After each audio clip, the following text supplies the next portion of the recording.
next step in my career to become an assistant superintendent, I wanted to work in a district that had similar values to mine. And when I see the district of Hopkinton, it was an easy choice. Not to mention the fact that it's a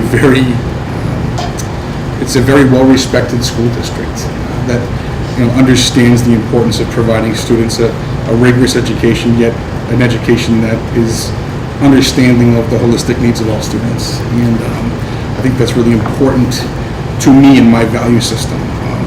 And right now is a big opportunity for me to take this step. I'm not sure if you're aware, but on Friday, in 2 days, I'm defending for my doctorate at Boston College. Wow! So it is a big go Eagles. It is a big week. So when you talk about timing, it's just a great time in my life right now to try and take what I've learned over the course of 18 years in education, along with the past 3 years at Boston College, and now that I'm going to have the doctorate degree, I feel comfortable making that move. I'm certainly nervous about leaving children behind more so than you do in any other position, but I want to challenge myself, and I feel like I'm ready to do that. I'm ready for that next step. So what do you see as the biggest challenge that your school has faced in the area of special education? And then how have you worked with parents and students in your team to help address that? Sure. There has been such an increase in the number of students who have severe needs in the last few years. And when I arrived in Ashland 6 years ago, we had an influx of students who really needed to have a high level of support, especially in the area of students on the autism spectrum, students that had significant ABA needs. So what we did and what we've done and what we continue to do in Ashland is create the programming that's necessary for these students to get everything they need.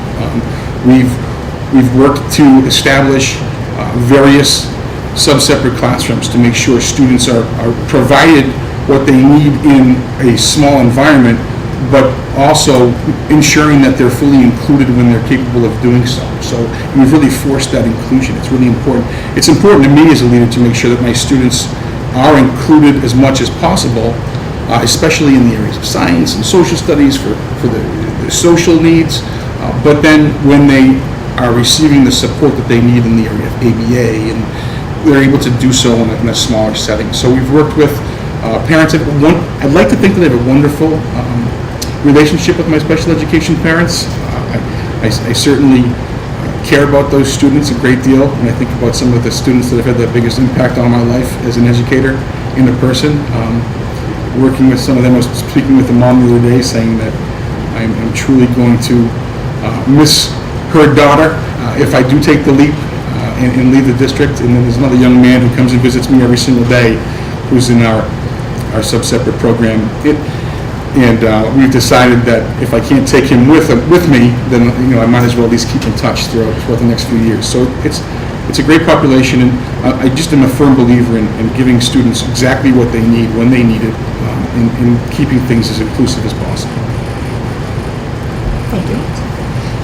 My question is related to innovation in education. What does that mean to you? And Sure. Can you share some specific examples of what innovation would look like? Sure. I think people have this ill-conceived notion that innovation only means technology, and that's not really how I look at things. While I think that technology has a huge amount to do with innovation, I also believe innovation has to do with simply moving forward and being creative with how you deliver your instruction.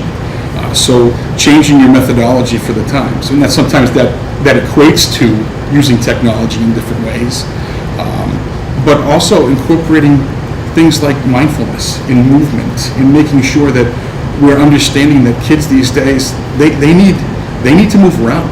They need to get up and go. So if we can incorporate lessons that ensure that our students are not just sitting in a desk, but problem solving together and working together and actively engaging with the lesson, that to me is innovative teaching. I think obviously it's time for us to look at technology and how we can do some blended learning, how we can utilize the instructional technology tools that we have. I'd like to call upon the fact that while a principal at Warren, the K-2, where I started my career. When I arrived, we didn't have any interactive whiteboard technology. By the time we left, every single one of our classrooms had those. And teachers weren't just using them to use them, they were using them in a way that was promoting excellent instruction and learning. I think that we've had some great innovation with the way we are teaching our students in our library right now at the Mendez School. The librarian and I decided that we wanted to give students a truly 21st century learning environment when they go to a library. A library is no longer a place where you go and just take out a book and listen to a story. Our students are now creating. They'll go in, they'll still have that typical library media lesson to make sure our frameworks are covered, but she's created a makerspace within our library. And I think that's incredibly innovative, that our 3rd through 5th graders get to go once every 7 days and actually use their hands and their minds to create and build. The other day, a student created an Eiffel Tower, and it was their own version of the Eiffel Tower. And they talked me through the process, and then we asked, how can you make this better? What can you do? And they looked at their plan, and they changed a few pieces of the structure and made it higher and stronger. I think that if we have kids thinking in that way, that to me is great innovation. So actually, my question kind of ties to what you just said in a way, because your role as assistant superintendent in Hopkinton would be curriculum leadership. Sure. So where do you start? How do you see that role as happening, especially transitioning from the roles of principal to assistant? I think that for me, it will be a transition that is fairly seamless because of the interaction I've been allowed to have with my current assistant superintendent in our district. The two of us have developed a great relationship and a working rapport. We work very closely together and we collaborate. I feel really strongly about curriculum. I feel really strongly about having a consistent, vertically aligned curriculum. And that's one of the things that we've helped to establish in the 6 years that I've been in Ashland. I believe that the most important thing an assistant superintendent can do in the area of curriculum is understand that the principals and the teachers and the teacher leaders are experts in that area. And specifically the teacher leaders, they understand the curriculum better than anybody. They understand how they need to deliver the curriculum to the students in front of them, and we need to listen to what they need and do our best to provide for them the tools that will allow them to do their job well. So I also think that taking the time to go in and watch what's happening and not just sit by the desk, go in and observe and have conversations and talk to teachers and talk to principals and talk to students and see how can we make this learning experience as worthwhile as possible for you. But I truly think that it's imperative for us to understand the importance of a vertically aligned curriculum that has consistent practices and consistent language, so students that are in 3rd grade aren't relearning something in 4th grade during the first 3 weeks of school. When you have to reteach different vocabulary every year, you're taking valuable time. So I believe in that vertical alignment. Can I piggyback off that and say, how do you accomplish that? What? How do you facilitate Sure. keeping that curriculum vertically aligned? What do you do in the lessons? Yeah, I think how we do it now and how I would envision it done is to have monthly meetings with the district leadership team that would involve teacher leaders and talk to them, using some of the tools that are already in place, the UBD work that's already been done in the district, within the district, taking that and seeing what teachers have done. The curriculum mapping that has already taken place here in Hopkinton is really valuable work. So making sure that you're utilizing all of those wonderful tools that you have in front of you, but making sure that you're meeting regularly to discuss what's happening. I think it also gets done in the supervision and evaluation process. Principals need to be going in and watching how leaders are instructing, how their teacher leaders are instructing, how their teachers are instructing, in providing viable feedback. I think offering professional development that's relevant to school goals and district goals and that involves teacher collaboration all of those things allow for folks to fully comprehend what they're teaching, why they're teaching it, and I think it allows the curriculum to flow nicely. I'm going to switch gears a little bit and ask about budget. So as a building leader, obviously you develop a budget, but can you talk about, how do you build your budget, and in lean years, how do you make difficult choices about what to prioritize or maybe even what to have to reduce? Sure. We're pretty lucky in Ashland that we've been giving a certain level of autonomy in terms of our budget. However, we have a very strong working relationship among all of our principals and our leadership team. So when it comes to decision making, it's definitely a collaborative process. I like to think that I am a whole district thinker, and I envision how any decision I make at my building will impact the entire district. So that's something that we're constantly thinking about. One of the things that I've so badly wanted for the last few years is a new program in our school, which is going to help students who have emotional and behavioral needs. So we had to work to see how we can utilize the money that's provided to us with the superintendent and the assistant superintendent to establish that type of position. And between myself and our director of student services, we were able to talk to my colleagues and principals and the superintendent to be able to say there's a true need here and provide data. I think in terms of other decision-making processes, it comes down to what do students need.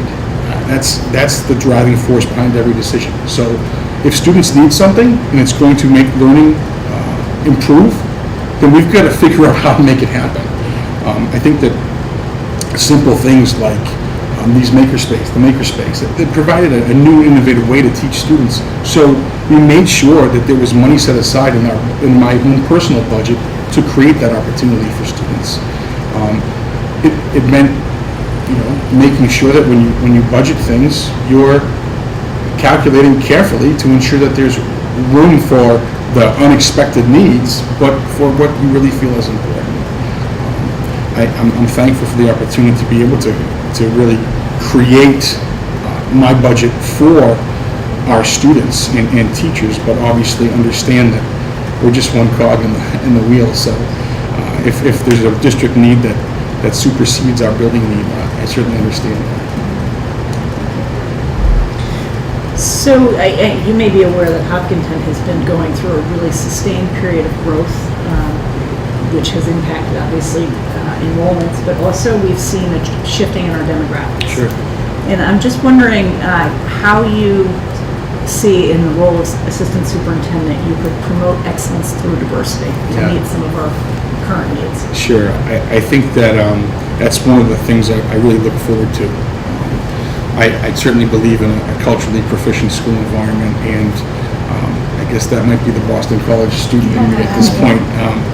But we've been seeing similar changes to the demographics in Ashland, and some of the things that I've worked alongside my colleagues and our teachers with is how we've really improved the way we're including our EL students. Our English learners are an amazing asset to our community, and the fact that we have decided to put specific action items into our school improvement plan at Mendez, I think is evident of how seriously we're taking the needs of those students. We reach out to the families as much as possible. We ensure that we're having interpreters for all of our events. We make sure that we try and reach out to those parents on a regular basis.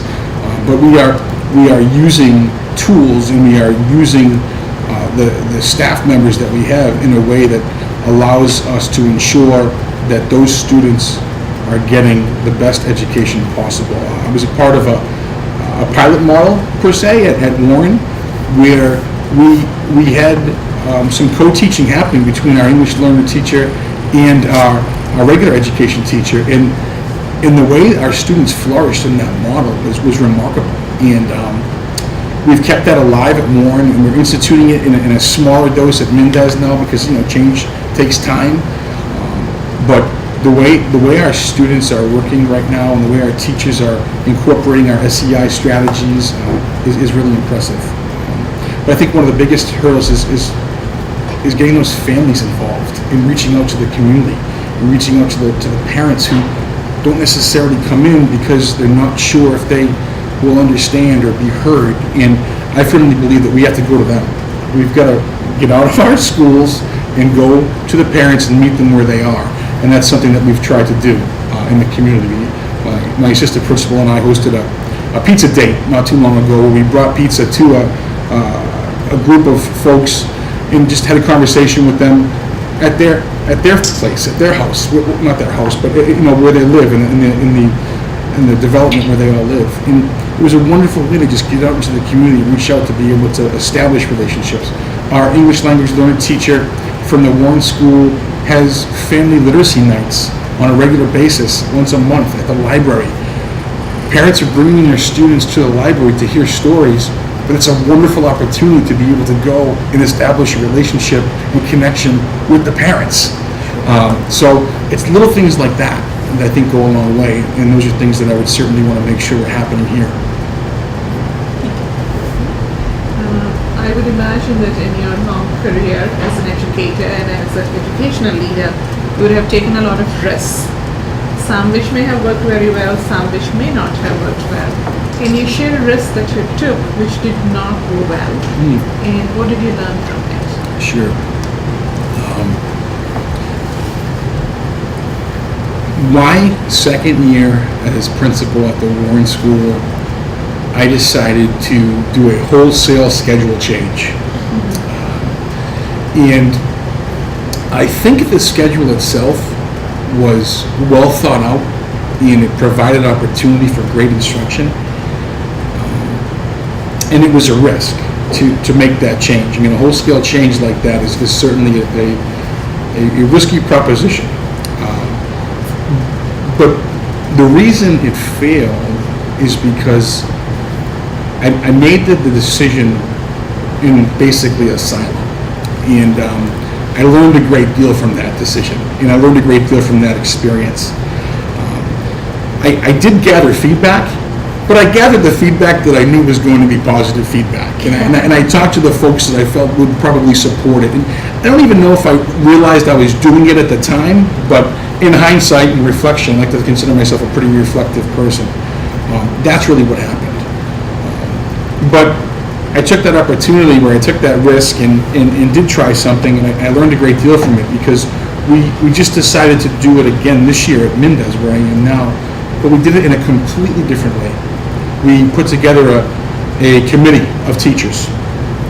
We sought teacher feedback. We had the teachers on the committee go and do informal surveys and bring back some qualitative data for us to look at, for us to discuss as a group. We had open discussion and dialogue, and we were very transparent throughout the entire process.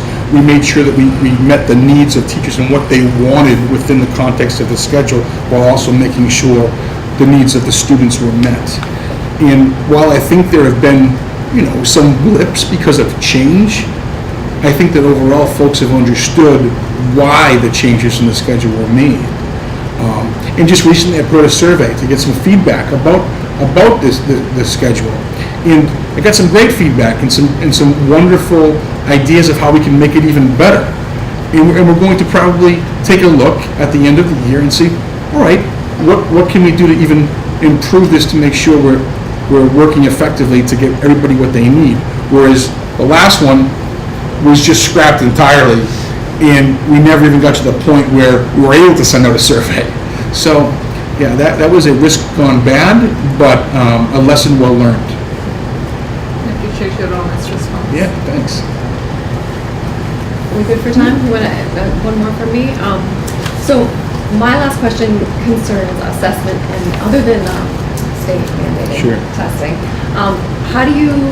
what other types of assessments do you value, and do you think that are important for your staff to utilize? Sure. I really highly value common formative assessment.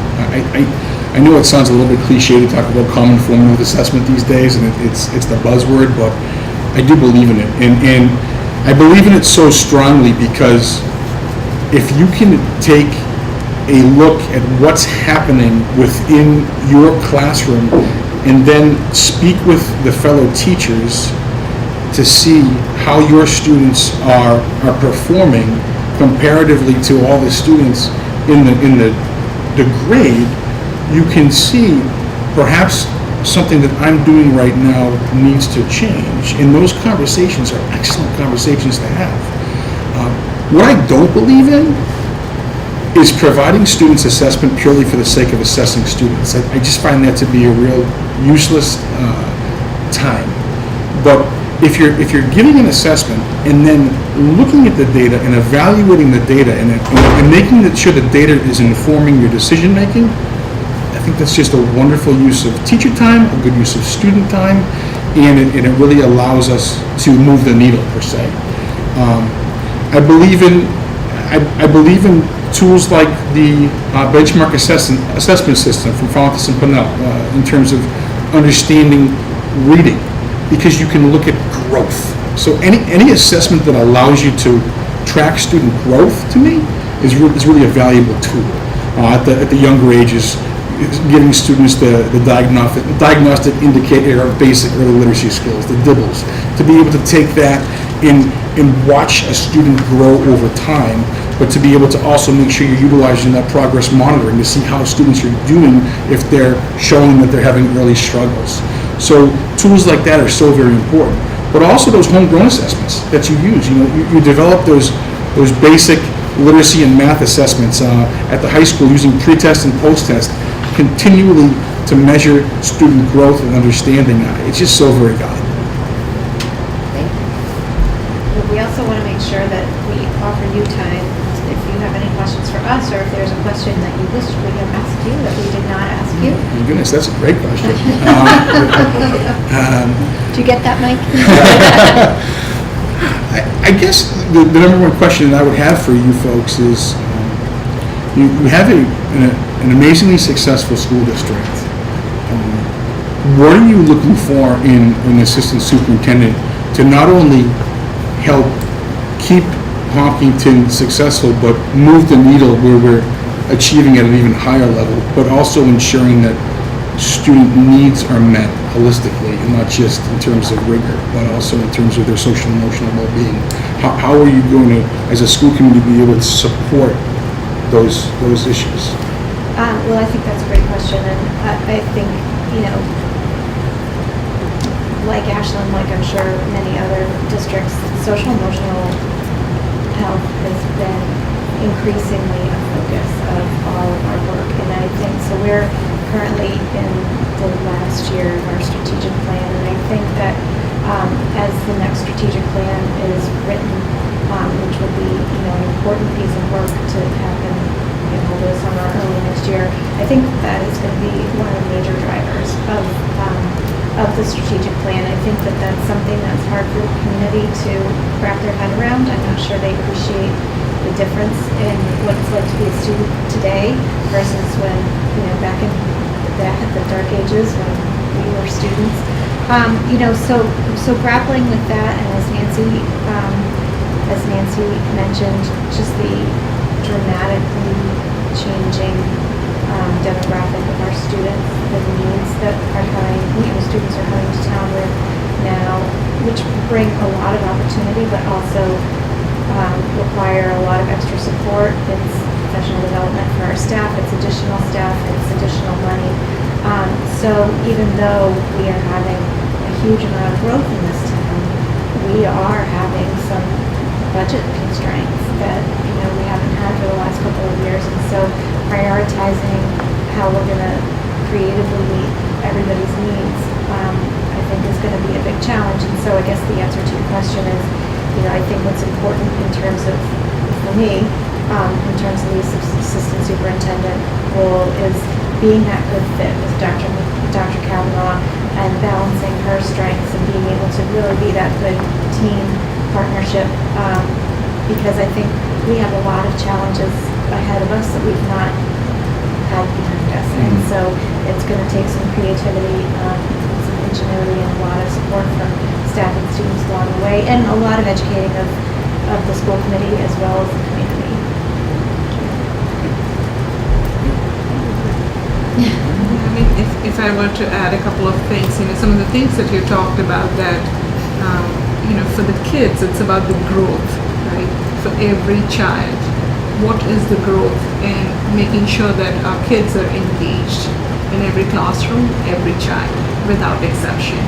And how can you look at the programs, the current programs that we have? Some of these are age-old ways of doing things, but some of the things that you talked about, for instance, the Eiffel Tower, and how can you make it stronger, that is something I care for personally.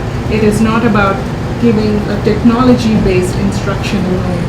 It's about thinking differently. And obviously it's very challenging to the things that Jean was talking about. We have all these challenges, right? But at the end of the day, every child needs to be touched and engaged. And that's what it's all about. And being able to do it with what we have possible from a budget standpoint. So no paper, no. Oh, no. I think with a good collaborative culture, I think that the hurdle can be crossed. So. And I know that you have people waiting for you in your public forum. Yes. Where did Kim just leave? Okay. I think she's your person. You know, already miss your moment in the Yes, crowd. well, I really appreciate the opportunity. Thank you so much for the time. Thank you. It This was fantastic. It wonderful was to so see you nice to again. talk to you. How are you? Nice to see you again. And I was in here originally, so. Michael Caira, nice to see you again. Hi. Heather, nice to meet you. Michael Caira. I'm Swati. Hi, nice to meet you, Caira, Swati. nice Michael. to meet you. Where would you like me to sit? Okay. We should switch one. Not much of a singer, but we can see. Yeah, should we give one of these? This is fun. No. You all know his name now. Michael Caira, he's currently the principal at David Mendez School in Ashland. Take it away. So thank you very much for having me tonight. It's great to be able to be here and talk to some members of the community and some folks that we've met before. Just to tell you briefly about myself, I think first and foremost, I want to tell you all that I am the father of two wonderful little girls, an 8-year-old named Caroline, who is a 3rd grader, and a 5-year-old named Anna, who is a kindergarten student. And I tell you that first because I think that when I became a dad, it sort of changed my entire philosophy of being an educator and ultimately being a leader. And for the past 18 years, I've been an educator. Last 6 years, I've been a principal of an elementary school, a K-2 in Ashland, the Warren Elementary School, for my first 4 years. And for the last year and a half, I've been serving the students of Ashland as the 3 to 5 principal at the David Mendez Elementary School. Before that, I had some various roles in leadership in terms of being a dean of students at a middle school in Leominster, special education coordinator in Leominster as well, and an assistant principal at the Varnum Elementary School in Pepperell, Mass, the North Middlesex Regional School District. Taught 5th grade and 3rd grade in both Littleton, the Littleton Public Schools, and 1 year in Connecticut in the Smith School of Science and Technology in West Hartford, Connecticut. Married to a guidance counselor in the high school, so we are an educated family, and it's something that we feel very strongly about. Public education is something I'm passionate about, and I look forward to taking this next step potentially in my career to serve in a higher level in terms of being able to reach more students and more teachers than what a building principal can do, and that's really important to me at this point. I'm happy to take questions. I will be honest, this is the first time I've had a forum like this, so I imagine there's probably going to be some questions from you folks, and we'll pass it over to you. So I'm at the middle school, and you have a lot of varied experience, but primarily at the elementary school level. Yes. And so I know that our staff are concerned about your being able to meet their needs and support them at the middle school and high school level. Sure. Around their curriculum and things like the new science standards and literacy at the middle school and high school levels. And so what can I go back and tell them about how your experience or what you can do? What can you do for them? I think what I can do for them most importantly is go and listen to the folks who are really the experts in curriculum. I would not even necessarily say that I'm an expert in elementary curriculum. I believe the teachers are the experts. So the middle school teachers who are teaching those core courses, and the high school folks who are teaching the concepts on a daily basis, it's necessary to go and listen and have conversations and see what they need and ask a lot of questions about how I can support folks from my position to ensure that they're provided opportunities to push out great instruction and just wonderful lessons for our students. Where I think I can add a lot of value is in terms of my knowledge base surrounding good instructional practices. I really don't believe that good instruction knows a level. I believe good instruction is found at the elementary level and at the high school level, and the curriculum might be different, but the way you can instruct students is obviously has their variances, but there are certain techniques and certain methodologies that need to be used in all levels to make sure students are understanding the material and how it's being taught. I think through professional development opportunities that are relevant to teacher practice, there's just no more need for teachers to sit there and listen to a lecturer come in. And I want teachers to understand that I would work with their principal and with their leaders in their building to do my best to support what they wanted in terms of professional development opportunities, provide time for teachers to learn from one another. So, just like every position that I've taken on, there's been a certain lack of knowledge base. And while I do not begin to say that I'm an expert in high school curriculum or in middle school curriculum, I believe those are things that you can learn and that you can really become well versed in. But what I do know is that I would be collaborative and be a listener to make sure people are getting what they need.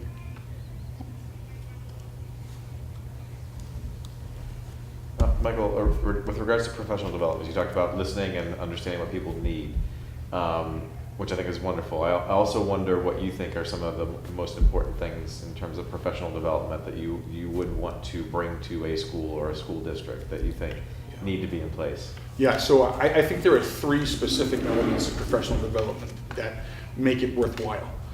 Number one, I think it has to be relevant to the district goals and the school goals in particular, and to teacher practice. So if we are incorporating mindfulness techniques, then we need to offer some professional development around mindfulness. If we're talking about ingraining the new science standards, then we have to make sure we're offering some professional development around those science standards. I think number two is that professional development is best when teachers are actively involved in their learning. That active participation piece is so critical to teachers understanding what's happening. And I think there's different ways to do that. I think there is this misunderstanding that professional development can only happen on professional development days, where that's a fallacy. Professional development should be happening all the time, and I believe the supervision and evaluation process should be part of that professional development. Those conversations regarding feedback, they need to be purposeful, and I believe that if principals are going in and watching lessons and providing feedback that is content-based and centered around great instructional practices, then you're not just having a teacher sit and listen, you're having a teacher reflect upon their own instruction that they were directly involved in. And then providing opportunities for collaboration, that's number three. When teachers are able to collaborate and learn from one another and with each other, it becomes so much more meaningful. And if you can allow opportunities for professional learning communities, if you can allow opportunities for teachers to go in and watch a peer teach a lesson, that's amazing PD. It's meaningful PD because you learn best by watching someone that you can directly relate to. So if we've got a fantastic math teacher who's doing wonderful work with students, why aren't we having all of the other math teachers at the middle school and the high school go in and watch how that instructional delivery is happening? So I just really feel like those three elements are critical. So what I would want to bring to folks are PD opportunities that incorporate each of those in one way, shape, or form. I think there is a time and a place for the lecturer and for the expert to come in, but only if it's truly relevant, and I really feel strongly about that. You know, we've had some great opportunity in Ashland where we've listened to wonderful folks. Jess Minahan came in, but it was directly related to our blueprint for continuous student growth. And if the PD directly relates to the strategic plan, then it makes sense. So you've done some special education work in your background. Yes. How do you think that will inform some of the work that you would do as an assistant superintendent? Yeah, I think my work as a special educator has informed essentially every decision I've made in all of the work that I've done since I had that role. I feel really privileged to have had the opportunity to have that experience. Coupled with the fact that I brought up my children earlier, I have a child who's on an ed plan. I have a student who is a struggling learner, and my guidance staff and my student support staff that I meet with on a regular basis on Thursdays to talk about kids that are struggling will tell you that I bring her up on a regular basis because I want to make sure that we're thinking about every type of learner every single time we make a decision. And our special education students have to always be at the forefront of our minds. So making sure that students are getting everything they need encompasses all kids. All means all. That was a phrase that we used all the time when I was in the North Middlesex Regional School District. It was always about all students all the time.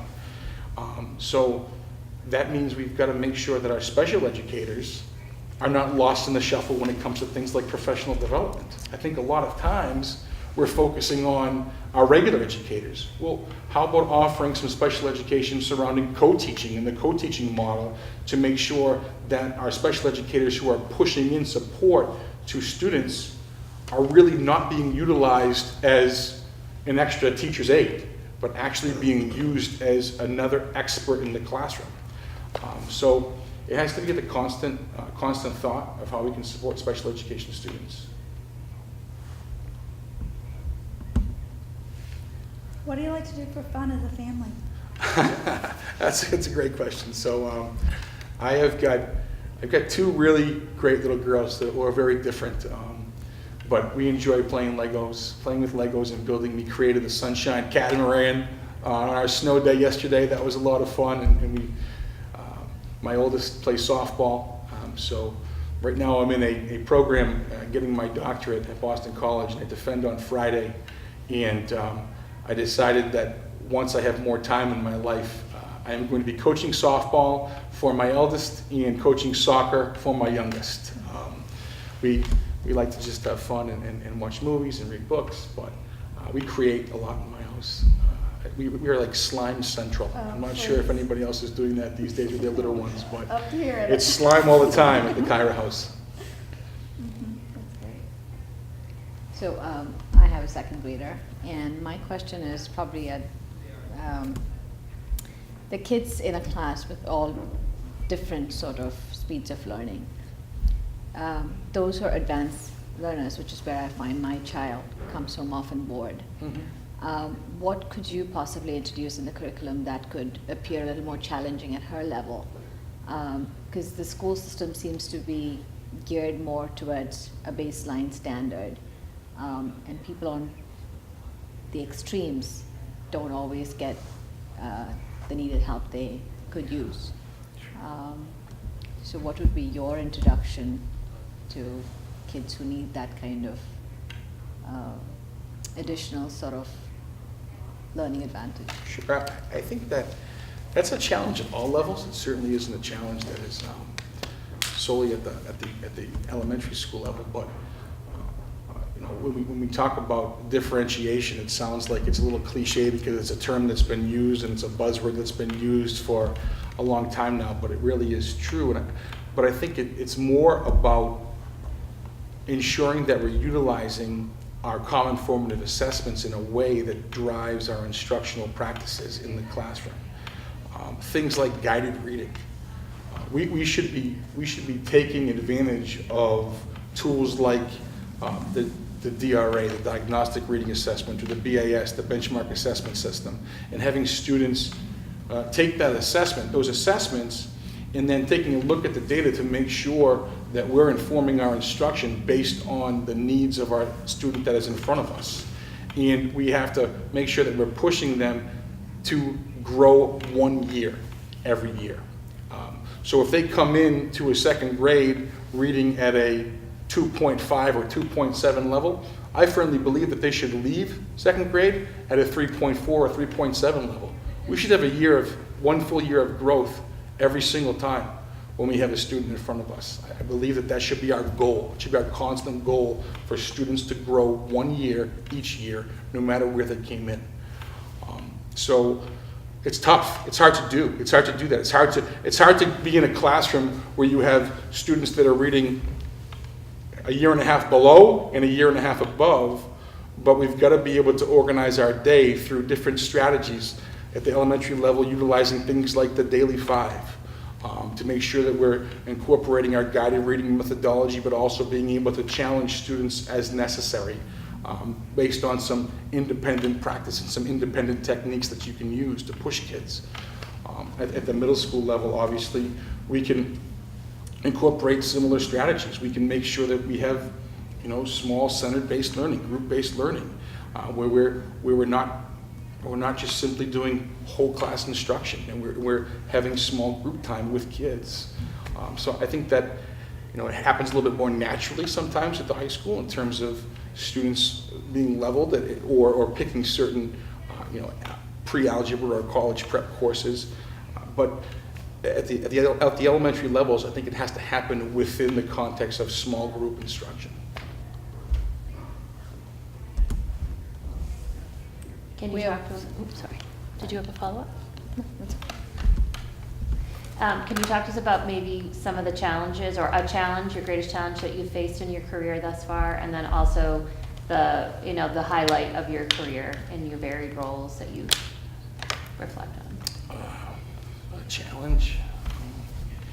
There are many challenges. There are a lot of challenges. I think it's a challenging profession, but probably, and I've talked about this before, I feel like I've told this story a few times now, but one of the biggest challenges I had that I believe has sort of changed me as a leader, and I've grown because of the challenge, was when I tried to incorporate a new schedule during my second year as principal at the Warren Elementary School. It was a decision that was made with best intentions and made with a student-centered philosophy, but it wasn't made with the support of the entire staff, and it did not get the staff buy-in that was necessary to make a successful change, because change is really hard. While there was feedback and there were folks who were spoken to, upon reflection, it was folks who were providing information that was solely positive, and never were the naysayers heard. And it failed. The schedule failed. And I think looking back that it was a good schedule, and there were certain aspects of it that were really positive, and some teachers were disappointed when it failed. But it failed because it was a decision that was made in a silo, and that as a principal is a huge, huge mistake. And I believe as any leader, that's a huge mistake. And learning from that was really valuable for me as a leader. We did it again this year at Mendez. We've incorporated a different schedule. But I learned from the failure of last time, and we had a committee that was put together. They went out and they talked to their colleagues. They brought back information. We had informal surveying that was done. We made sure to incorporate what folks truly wanted. We found what the needs were. We looked at the non-negotiables. We decided what we truly wanted to implement in this schedule. And while some folks do struggle with change, and that's normal, it didn't fail. And it's going to probably be tweaked for September of next year, because we can always make things better and everything has to be malleable.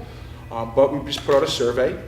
After, we're over 100 days in now, we put out a survey to see how's it going, what's working for you, what's not working for you, what do you like about this, what would you change? And we're looking at that information, and that's going to inform some decisions about next year's schedule until we get it right. I don't know if you ever get it perfect, but we're going to work to make sure you get it to the best it can be for the highest population of folks involved.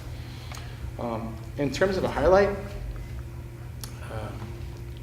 I really feel very proud of the role that I was able to play in a collaborative decision to prevent the District of Ashland from going through a major educational reorganization. Before I was named the principal of Mendez, it had been determined that the students, some students from the Mendez school were going to be moved to the middle school, which meant the whole section of teachers, the 5th grade, was going to be going to the middle school. And there was a district reorganization that was just going to involve a massive amount of movement, of money, and it was all based on space. So when I was named principal, I decided that I wanted to really see this space for myself. So I toured the building with the assistant principal. I toured the building with the middle school principal. I toured the building with the superintendent. I toured the building with our custodian, with our director of maintenance, with the maintenance men who had been working in that building for years. And we discovered every nook and cranny and every unused space, and the secretary toured the building with me. And we determined that there were spaces that were not being used in the most appropriate way. And if we were just creative and thought a little bit outside the box, we could save the district a whole lot of time, money, and aggravation. And ultimately, teachers who truly wanted to stay in that building would be allowed the opportunity to stay in that building. And I'm grateful and thankful that I work in a school system where folks are willing to be flexible in their thinking and listen after a decision was made. And I presented a plan to the superintendent, and he suggested that we present that plan to the school committee. And the school committee said that it was a solid plan, and we did not have to reorganize the school district. So, but that took a lot of time and energy and collaboration with a number of different folks to make sure we really could pull that off. So that's definitely a highlight. Can you talk about a time when you were sort of in disagreement with a colleague, a teacher, and how you resolved, how you came to some kind of resolution around that disagreement? Sure. I like to think that it's important to have disagreements that are respectful, and I'm a firm believer that a professional disagreement should never get in the way of a personal relationship. And I also think that if you don't disagree, that you don't make anything happen. There has to be a time and a place to have some differing opinions. So one of the things that I've had some go-arounds a little bit with our Director of Student Services in terms of making sure students were provided the necessary supports that they needed, or whether or not a student should be outplaced because our staff was unable to provide them the necessary and safe educational opportunity. And there was some specific disagreement about one student a few years ago that we had to have a number of different conversations. And I needed to support our staff. I needed to truly support the teachers in our building who were trying their best and working their hardest, but feeling as if they were not able to provide that student what he needed. And it felt like at times it was falling on deaf ears.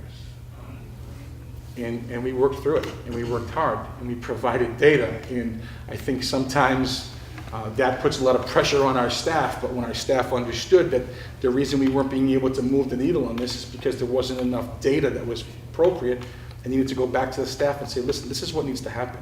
We need to collect better data. We need to make sure that we're showing the number of maladaptive behaviors that are happening on a regular basis, because right now it seems there's not a picture, there's not a full picture of how difficult it is for this child to perform in this setting. And once we were able to do that and provide what they wanted, it came to a good conclusion. But there was a rough patch for a couple of weeks. But one thing that I'm proud of is that it never impacted the personal relationship that I had with the Director of Student Services. We were still able to talk about each other's families and have conversations that were respectful, even though there was some difficult time professionally. How would you grade the Hopkinton curriculum that's being used, and do you see any sort of general improvements that should be taken up? So to say that I know the Hopkinton curriculum as well as the folks that are living it, it would really be disingenuous. But what I can tell you is that based on the remarkable success of the students in this district, things are going pretty well. When you look at the results on our Massachusetts state scores here in Hopkinton, you've got to be impressed by what's happening. Obviously, that's only one measurement of success, but It's also just the high school. But well, I think I'd respectfully disagree with that. It's just the high school, because I think there are certain other schools in the district that are achieving at a very high level. Specifically, I believe, and I don't want to speak out of turn, but I believe that I read that one of the elementary schools was ranked third in the state in English language arts. I think that there are scores and there's work that's being done in this district that is excellent. And it's not just the high school, but I also think that what's happening at the high school is directly related to what happened at the middle school, which is directly related to what happened at the elementary school. And I think that the idea that it just happens in grade 9 is not, grade 9 through 12 is not accurate. I think that, a good feeder system from the middle school where there's rigor and there's great instruction is what really makes the high school job that much better and that much more impactful for students. So I think that I'd be honored to be able to come and help not only continue that upward trajectory, but help move the needle a little bit, because really, things are going quite well here in Hopkinton.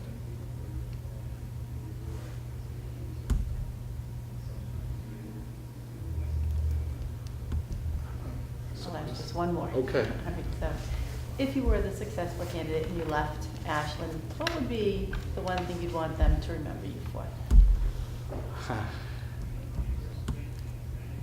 I would want them to remember how much I love their kids.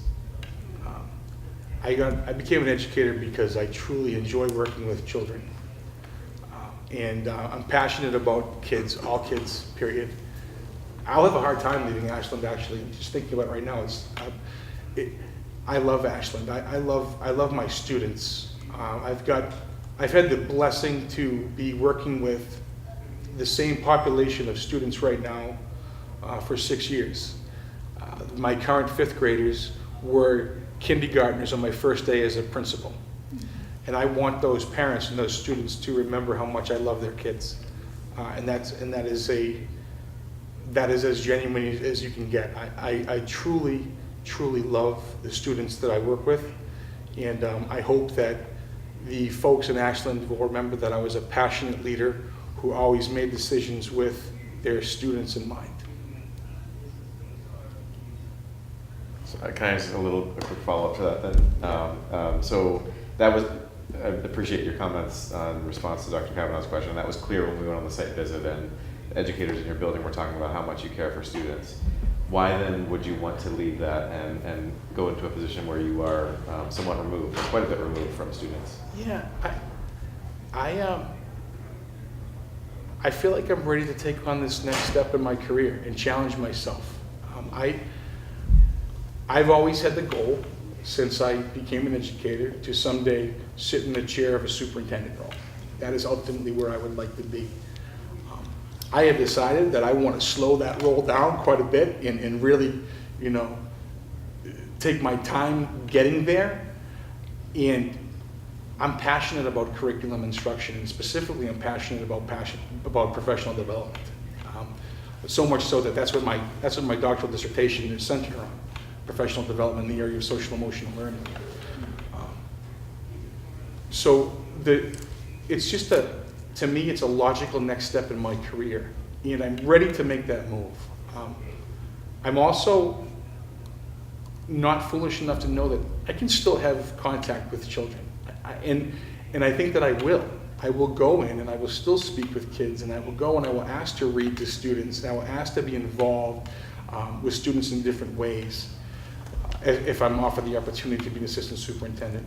But even more so, I think that in a role at the district level, you're able to impact and influence teachers in a more profound way, because we can offer some district-wide service that will impact a greater number of teachers, and therefore impact and influence positively a greater number of students.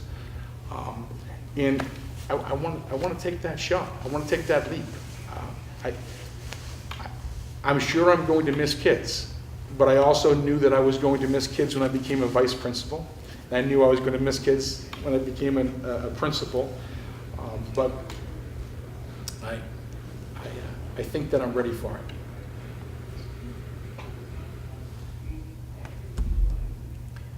If there are no other questions, do you want to take a minute and give us a wrap-up statement? Sure. Thank you. This has been a fantastic opportunity.